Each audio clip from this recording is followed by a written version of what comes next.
नमस्कार। आज हम बात करेंगे सर्कुलेटरी सिस्टम के बारे में।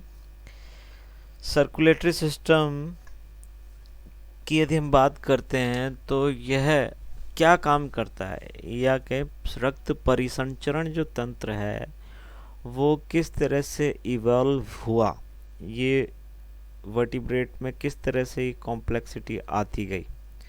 तो सबसे पहला तो काम क्या आता है ये परिसंचरण तंत्र जो है।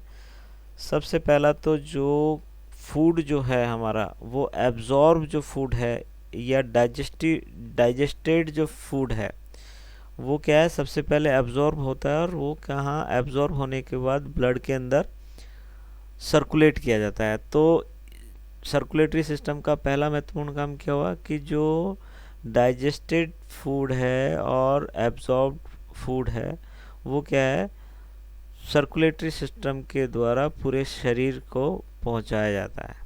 ठीक है। दूसरा काम क्या होगा? दूसरा काम ये है कि ये एक तरह से ट्रांसपोर्टेशन का काम करता है। मतलब कि या सर्कुलेटरी सिस्टम की बात करें तो हम ये मान लें कि सड़कों की तरह है ये।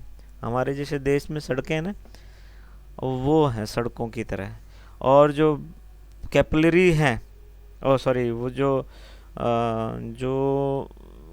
क्या कहते हैं, आरबीसीज हैं ब्लड के अंदर, जो रेड ब्लड कार्पसल्स है। और वो क्या है, एक तरह से ट्रांसपोर्टेशन के व्हीकल्स हैं। ठीक है। तो क्या है कि सड़कों के द्वारा क्या किया जाता है, एक चीज़ एक जगह से दूसरी जगह चीज़ों को ले जाया जाता है। कैसे?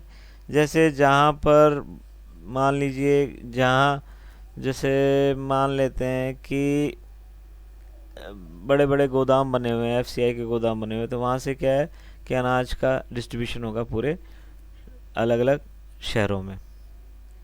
ठीक है। तो इसी तरह से और मतलब दूसरी जगह से कुछ और चीज़ का ट्रांसपोर्टेशन होगा।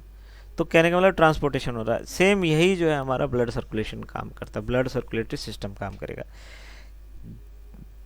जो एलिमेंट्री कैनाल है वहाँ से फूड जो डाइजेस्टेड फूड है वो एब्जॉर्ब होता है और ब्लड कैपिलरी के द्वारा शरीर के विभिन्न भागों में पहुंचाया जाता है। हो गया। अब शरीर के विभिन्न भागों से जो वेस्ट मटेरियल है, वेस्ट प्रोडक्ट्स हैं, वेस्ट जो मेटाबोलाइट्स हैं, उनको कलेक्ट करके और जो है एक्सक्रीटरी ऑर्गन्स तक ले जाया जाता है। दूसरा महत्वपूर्ण काम क्या हुआ कि जो वेस्ट प्रोडक्ट हैं, जो वेस्ट मेटाबोलाइट्स हैं, उनको कलेक्ट करके और एक्सक्रीटरी ऑर्गन्स तक ले जाया जाता है ताकि उनको शरीर से बाहर निकाल जा सके। तीसरा काम क्या हुआ? तीसरा जो है हार्मोन्स का ट्रांसपोर्टेशन हुआ। जो एंडोक्राइन हार्मोन्स हैं, एंडोक्राइन जो हार्मोन होंगे वो कैसे होंगे कि किसी ग्रंथि द्वारा तैयार किए जाते हैं, ग्लैंड्स द्वारा वो तैयार किए जाएंगे और वो सीधे ब्लड में डाले जाते हैं और ब्लड में के द्वारा पूरे शरीर में वो भेजे जाते हैं। तो जो एंडोक्राइन हार्मोन्स है उनका भी पूरे बॉडी में डिस्ट्रीब्यूशन होता है। तो तीन ये जो महत्वपूर्ण काम है ये ब्लड सर्कुलेटरी सिस्टम के हैं। अब जैसे जैसे जीव का आकार बढ़ता गया, जैसे जैसे उसका जो आवास बदलते गए, वातावरणीय जो स्थान बदलता गया, वैसे वैसे ब्लड सर्कुलेटरी सिस्टम भी परिवर्तित होता गया। ठीक है। आप देखेंगे कि जो सिंपल यदि प्रोटोजोआ की बात करते हैं तो प्रोटोजोन्स जो होते हैं एक कोशिकीय जीव होते हैं, उनमें क्या होगा कि फूड वैक्यूल्स बनी, उसके साथ जो है लाइसोसोम अटैच हो जाता है और वो जो है फूड वैक्यूल का जो पार्टिकल है उसको डाइजेस्ट कर लिया जाता है। उसके बाद वही वैक्यूल जो है रेजिड्यूअल वैक्यूल के रूप में बाहर की तरफ त्याग दिया जाता है। कहने का मतलब है एक ही कोशिका में जो है डाइजेशन भी हो रहा है और उसके बाद वहीं से एक्सक्रीशन भी हो रहा है और वो जो डाइजेस्टेड मटेरियल है वो साइटोप्लाज्म में घुल जाता है।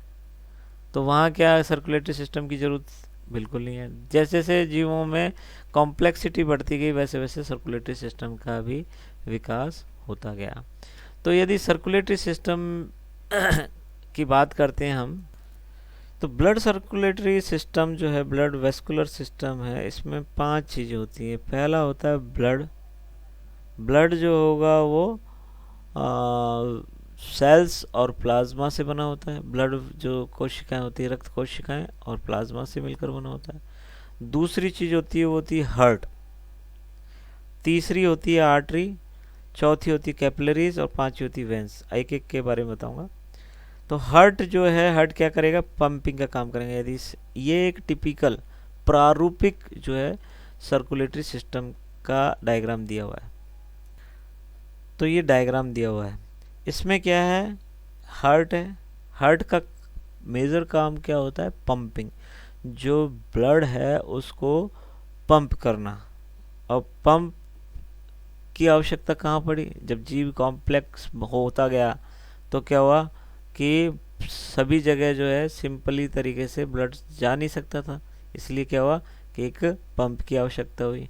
और वो पंप जो है पूरे शरीर के कोने कोने तक रक्त मतलब कि एक प्रेशर क्रिएट करता है, जिससे कि ब्लड जो है पूरे शरीर में एक प्रेशर के साथ जो है चले जाता है। दूसरा है आर्टरीज। ठीक है, आर्टरीज मोटी जो नलियां होती हैं, दो तरह की नलियां होती हैं, एक होती है आर्टरी और दूसरी होती है वेंस, जो कि मोटी नलियां होती हैं, जो कि रक्त को लाने और ले जाने का काम करती है। हृदय से या हार्ट से जो ले जाती हैं वो कहलाएंगी आर्टरीज, और जो हार्ट को में डालेंगे ब्लड वो कहलाएंगे वेन।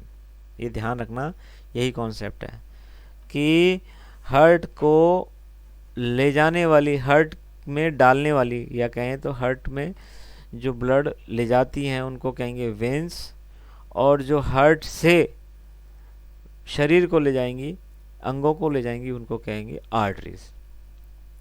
ठीक है, अब तीसरी जो चीज़ें होती है वो होती है कैपिलरीज।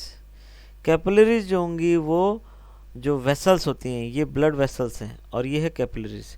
ब्लड वेसल्स मोटी होंगी, जबकि कैपिलरीज महीन होती हैं, बहुत बारीक होती हैं, और ये टिश्यू में अंदर तक धसी हुई होती हैं, ऊतक के अंदर धसी हुई होंगी बिल्कुल।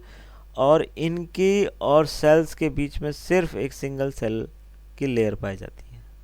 तो यहाँ पर जो गैसियस एक्सचेंज होगा, कार्बन डाइऑक्साइड और ऑक्सीजन का जो गैसियस एक्सचेंज है वो इस कारण से हो पाता है क्योंकि जो भी ट्रांसपोर्टेशन के लिए जो भी चीज़ें ली जाती हैं वो इसलिए ट्रांसपोर्ट हो पाती हैं हर एक कोशिका तक, क्योंकि उनके बीच में, दोनों के बीच में एक एक कोशिका का ही परत होती है, तो इजीली वो जो है ट्रांसपोर्ट हो जाती है। ठीक है, अब हार्ट या कहें तो सर्कुलेटरी सिस्टम के डेवलपमेंट की बात करते हैं। तो सेफेलोकॉर्डेट्स में सिंगल चैम्बर्ड हार्ट जो है पाया जाता है। एक्चुअली हार्ट का इवोल्यूशन कैसे हुआ, ये जो नलियां हैं इन नलियों में ही रक्त बह रहा था। ठीक है, इन नलियों में रक्त बह रहा था। अब आवश्यकता हुई कि ये जो है रक्त जो है इसको एक पंप किया जाए। पंप करने के लिए हमारे शरीर में क्या चीज़ है, मसल्स हैं। तो सर्कुलेटरी और लॉन्गिट्यूडनल मसल्स जो हैं, लंबवत और गोलाकार जो मसल्स हैं, वो जो हैं कहीं एक जगह पर, मतलब वो नलियां जहाँ जिनमें रक्त बह रहा है उनमें कहीं एक जगह पर वो सर्कुलेटरी और लॉन्गिट्यूडनल मसल्स जो हैं वो ज़्यादा जो है विकसित हो गई, और वहाँ पर एक उन्होंने चैम्बर जैसी संरचना, यानी कि यदि एक नली में एक जगह पर आगे और पीछे कहीं वाल लगा दें तो वो चैम्बर बन जाएगा। तो सेम यही जो चीज़ है इवोल्यूशन में हुआ कि जब शरीर को ये आवश्यकता पड़ी कि जो है उसको रक्त को प्रेशर के साथ कहीं पहुंचवाना है, तो उसमें क्या हुआ कि उस नली में संरचनात्मक परिवर्तन हुए और उसमें सर्कुलेटरी और लॉन्गिट्यूडनल मसल्स हैं वो थोड़ी सी ज़्यादा विकसित हो गई, और वो जो है एक चैम्बर का रूप, आगे और पीछे दोनों तरफ वाल लग गए, तो इसलिए वो चैम्बर के समान संरचना बन गई। तो सेफेलोकॉर्डेट्स के अंदर एक सिंगल चैम्बर्ड हार्ट पाया जाता है। सेफेलोकॉर्डेट्स जो है अपन सबसे पहले की बात कर रहे हैं ना, जो कि प्रोटोकॉर्डेट्स हैं, उसकी बात कर रहे हैं। अब बात करते हैं साइक्लोस्टोमेट्स की। तो साइक्लोस्टोमेट्स में हार्ट जो है 2 चैम्बर बना, उसमें 2 चैम्बर बने, एक तो ऑरिकल और दूसरा वेंट्रिकल। ऑरिकल के ऊपर जो है एक और छोटा चैम्बर बना जिसको कि साइनस वेनोसस कहा गया, और वेंट्रिकल के नीचे की तरफ एक और जो है चैम्बर बना छोटा जिसको बोले कॉनस आर्टरियोसस। ब्लड जो है पूरे शरीर से इकट्ठा करके साइनस वेनोसस में लाया जाता है, इसके बाद ऑरिकल में डाला जाता है, और ऑरिकल से वेंट्रिकल में, और वेंट्रिकल से फिर ये कोनस आर्टरियोसस से होता हुआ ये पूरी बॉडी को सप्लाई कर दिया जाता है। तो इस तरह से जो है साइक्लोस्टोमेट में 1 चैम्बर की जगह ये 2 चैम्बर्ड जो है हार्ट मॉडिफाइड हो जाता है। यही चीज़ जो है बॉनी फिशेस में भी होती है, 2 चैम्बर्ड होता है। और फिर जो डिप्नोई है फिश में भी, डिप्नोई फिश हैं उनके अंदर ये जो है 3 चैम्बर्ड हो जाता है। और ये भी किस वजह से होता है, क्योंकि जो डिप्नोई फिश है होती हैं वो लंग फिश कहलाती हैं, उनमें जो रेस्पिरेशन होता है, श्वसन होता है, वो फेफड़ों के द्वारा श्वसन होता है। तो इस वजह से उसमें जो है एक चैम्बर नया बनता है, उसमें पैरेलल जो है 2 सिस्टमेटिक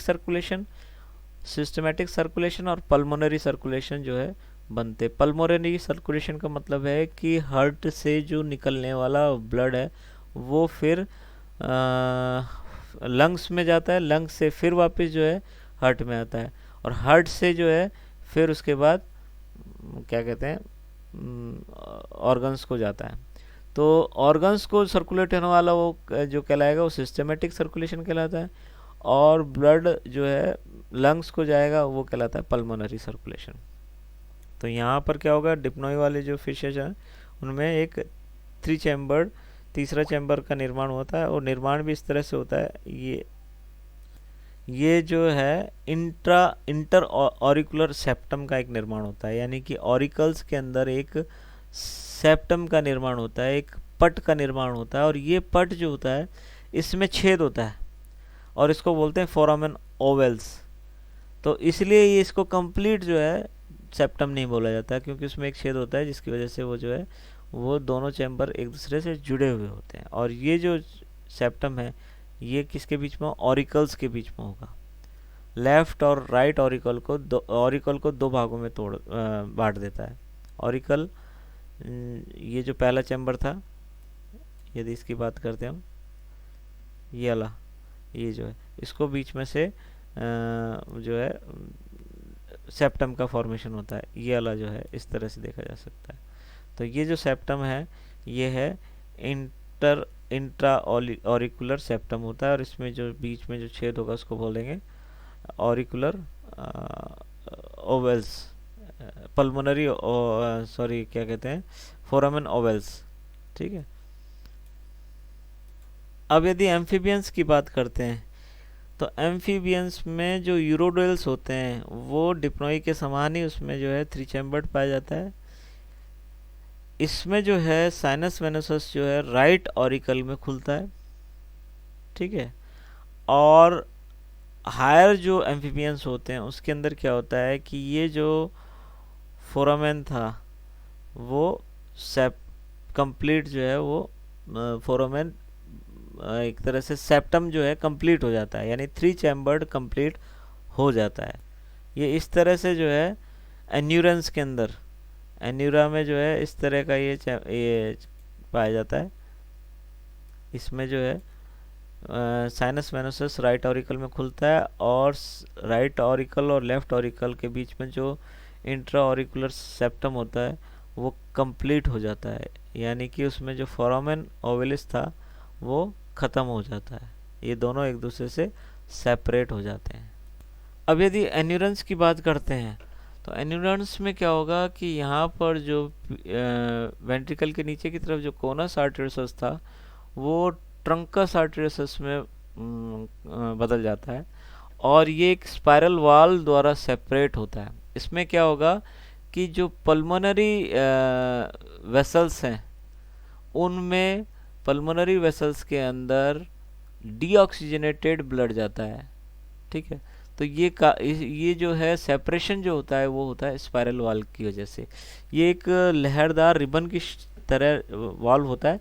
जब ब्लड का फ्लो आता है तो ये जो है एक तरह से घूम जाता है, और घूमने से क्या है कि जो डीऑक्सीजनेट ब्लड है वो फिर जो है लंग्स की तरफ चले जाता है, ठीक है। तो ये जो है एन्यूरेंस में एक चेंजेस आता है इसमें। अब यदि रेप्टिलियंस की बात करते हैं तो रेप्टिलियन में स्क्वेमेटा जो है, छिपकली और सांप वाला जो है, उसमें उस ग्रुप के अंदर ये जो सेप्टम है ये आगे की तरफ बढ़ता है। यानी कि क्या होता है, ऑरिकल तो डिवाइड हो चुके हैं, लेकिन अब वेंट्रिकल की बारी आ जाती है। अब वेंट्रिकल में जो है इंटर वेंट्रिकुलर सेप्टम का निर्माण होता है, लेकिन यह जो है अधूरा होता है स्क्वेमेटन्स में। जबकि क्रोकोडिलियन के अंदर ये सेप्टम जो है पूरी तरह से आर पार हो जाता है, यानी कि वेंट्रिकल जो है राइट वेंट्रिकल और लेफ्ट वेंट्रिकल में डिवाइड हो जाते हैं। और क्रोकोडिलिया के अंदर जो है फोर्थ चैम्बर्ड हार्ट पाया जाता है, ठीक है। तो ये ध्यान रखने वाली बात है कि यदि फोर चैम्बर्ड हार्ट की बात करते हैं तो फिर ये जो क्रोकोडिलिया ग्रुप है उस ग्रुप से, मतलब रेप्टाइल्स के क्रोकोडिलिया जो ग्रुप है उसमें से ऊपर के जितने भी ग्रुप्स हैं उनमें फोर चैम्बर्ड पाया जाएगा। तो क्रोकोडिलिया, बर्ड्स और मैमल, इनके अंदर फोर चैम्बर्स मिलेगा। और रेप्टाइल का ही जो ग्रुप है स्क्वेमेटा, उसके अंदर ये थ्री चैम्बर्ड मिलेगा। और थ्री चैम्बर्ड जो है जो वेंट्रिकल वाला रीजन है वो इनकम्प्लीट इंटर वेंट्रिकुलर सेप्टम द्वारा जो है सेपरेटेड रहता है। अब बर्ड्स और मैमल्स की बात करते हैं तो इसमें जो है फोर चैम्बर्ड हो जाता है पूरी तरह से, ठीक है। और सभी चैम्बर्स पर वॉल्व्स लग जाते हैं, एंट्री और एग्जिट पर दोनों पर वॉल्व पाए जाते हैं, ठीक है। खास बात क्या होती है कि इसमें डबल सर्कुलेशन होता है। डबल सर्कुलेशन कैसे होता है कि पूरी बॉडी से जो है ब्लड लाया जाता है, वो राइट ऑरिकल में जाता है, वहाँ से ये राइट वेंट्रिकल में, राइट वेंट्रिकल से ये पल्मोनरी ट्रंक के द्वारा कहाँ जाएगा, लंग्स में, लंग्स से फिर ये जो है पल्मोनरी वेन द्वारा लेफ्ट ऑरिकल में जाएगा, फिर लेफ्ट ऑरिकल से लेफ्ट वेंट्रिकल में, और फिर ये पूरे बॉडी में डिस्ट्रीब्यूट हो जाएगा। इस तरह से पूरी बॉडी से वापस जो है ब्लड वो राइट ऑरिकल में, फिर उसके बाद लेफ्ट राइट वेंट्रिकल में, फिर जो है क्या कहते हैं फेफड़ों को जाएगा, फिर फेफड़ों से फिर ये लेफ्ट ऑरिकल में। इस तरह से सर्कुलेशन जो है दो बार सर्कुलेट होता है, यानी कि ब्लड जो है हार्ट से दो बार गुजरता है बॉडी को डिस्ट्रीब्यूशन से पहले, ठीक है। अब इसमें डीऑक्सीजनेट और ऑक्सीजनेट कैसे होता है कि पूरे शरीर से रक्त जो है वो अशुद्ध रक्त राइट ऑरिकल में डाला जाता है, यहाँ से अशुद्ध रक्त फिर राइट वेंट्रिकल में जाता है, फिर यहाँ से ये लंग्स को जाता है, लंग्स में फिर इसका ऑक्सीजनेशन होता है, और ये ऑक्सीजनेशन ब्लड फिर लेफ्ट ऑरिकल में जाता है, यहाँ से फिर ये लेफ्ट वेंट्रिकल में, और फिर उसके बाद ये पूरी बॉडी को डिस्ट्रीब्यूट कर दिया जाता है इस तरह से। तो इस तरह से ये पूरा पूरा सर्कुलेशन होता है। तो ये जो था ये ओवरऑल जो है हार्ट का डेवलपमेंट था कि एक नली, एक सिंपल नली थी, वह नली किस तरह से फोर चैम्बर्ड हार्ट में कन्वर्ट हुई, और उसमें भी जो है अलग अलग तरह के जो है चैम्बर, अलग अलग तरह का जो है ब्लड को कैरी करते हैं, ठीक है। तो ये तो आपका हार्ट का डेवलपमेंट था। आगे के जो चैप्टर है उनमें हम एओर्टिक आर्चेस के बारे में पढ़ेंगे। Thank you very much.